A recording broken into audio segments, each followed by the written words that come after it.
नमस्कार मित्रांनो, मेडिको कट्टामध्ये आपलं स्वागत आहे। मित्रांनो, तुम्हाला कधी सर्दी झाली आहे का?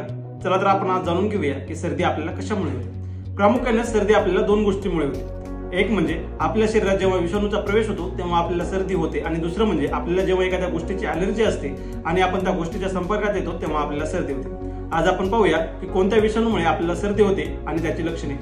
तर आपल्या शरीरामध्ये जेव्हा रायनो व्हायरस हा विषाणू प्रवेश करतो तेव्हा आपल्याला सर्दी होते।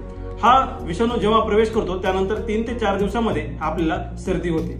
तर याची लक्षणे काय? तर याची लक्षणे म्हणजे आपलं नाक गळणे, शिंका येणे, ताप येणे, आपल्याला खोकला लागणे, तसेच आपल्या घशामध्ये खवखव करणे आणि आपल्याला थकवा लागणे हे याची प्रमुख लक्षणे आहेत। यावर उपचार पद्धती काय? आपण यावर डॉक्टरांकडून सल्ला घेतला पाहिजे आणि योग्य ती उपचार पद्धती केली पाहिजे। आणि त्यानंतर आपण जेव्हा हे उपचार घेऊ त्यानंतर 7 ते 12 दिवसांमध्ये आपल्याला ह्या सर्दीतून बरं वाटेल किंवा आपली सर्दी बरी होईल।